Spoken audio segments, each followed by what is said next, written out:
Wie die Steuerung in Ihrer Z21-App genau funktioniert, wird in folgendem Video erklärt. Im Steuerungsmodus gibt es mehrere Möglichkeiten, die Ansicht einzustellen, da zwei Screens zur Verfügung stehen. Ganz oben ist das Symbol des Geschwindigkeitsreglers dargestellt und ein Weichensymbol. Damit können Sie bestimmen, auf welcher Bildschirmhälfte was dargestellt werden soll. Mit einem Smartphone können Sie zwischen Stellwerk und Steuerung wechseln. Mit einem Tablet ist es auch möglich, zwei unterschiedliche Screens gleichzeitig darzustellen. Entweder Sie möchten die Steuerung auf einer Seite und Ihr Stellwerk auf der anderen. Sie können aber auch zwei Screens für die Steuerung benutzen, mit unterschiedlichen Lokomotiven.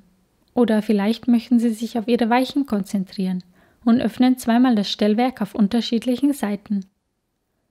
Die Ansicht kann jederzeit gewechselt werden.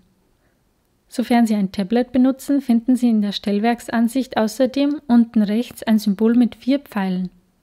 Damit können Sie den Vollbildmodus aktivieren und Ihr Gleisbild noch größer vor Augen haben. Mit dem Pfeilsymbol, das im Vollbildmodus unten rechts erscheint, verlassen Sie diesen Modus wieder und wechseln auf 2 Ansichten. In der Steuerungsansicht erscheint immer eine Lokomotive im Vordergrund, die Sie mit dem Geschwindigkeitsregler steuern können. Und daneben die Funktionen, die Sie für diese Lok konfiguriert haben. Mit den Pfeilen neben der gesteuerten Lok wird die Richtung gewechselt und mit dem Stopp-Button darunter wird der Geschwindigkeitsregler sofort auf 0 gesetzt, sodass Ihre Lok langsam ausrollt.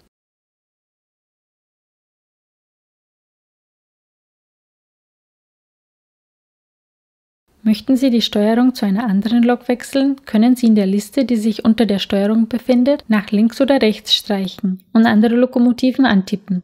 Sie können auch das Symbol links unten mit den 4 Kästchen verwenden. Damit wird Ihnen die ganze Lokliste im Überblick angezeigt und Sie können auch hier durch Antippen die Steuerung wechseln. Somit wünschen wir Ihnen viel Spaß mit Ihrer Z21-App.